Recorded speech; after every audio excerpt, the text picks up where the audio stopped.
پاکستان کے حکمرانوں، اے پاکستان چلانے والوں، خدا کے لیے پاکستان پر رحم کرو، خدا کے لیے پاکستان کی جان چھوڑو، اب اس پر رحم کرو اور اس کو مزید ٹوٹنے سے بچا لو۔ بہت کھا چکے ہو تم، اس کی دولت دیمک کی طرح چاٹ چکے ہو، ہم پھر اس کو دیمک لگی ہوئی اس عمارت کو پھر مضبوط اپنے خون سے کر دیں گے۔ سنو سنو، اب تم خدا کے لیے دیمک کی طرح نہ چاٹو، پنجابیوں کو ان کا حق دو، بلوچیوں کو حق دو، پختونوں کو حق دو، سندھیوں کو حق دو اور مہاجروں کو حق دو، سب کو سب کا حق ملے گا، سب کو سب کا حصہ ملے گا۔ اور یاد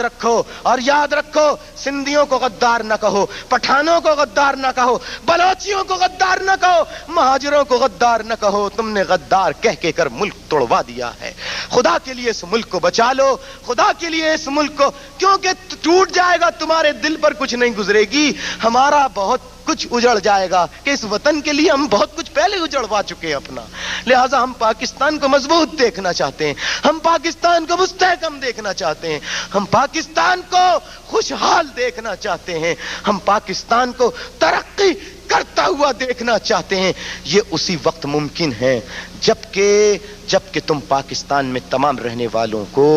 برابر کا انسان سمجھو، کسی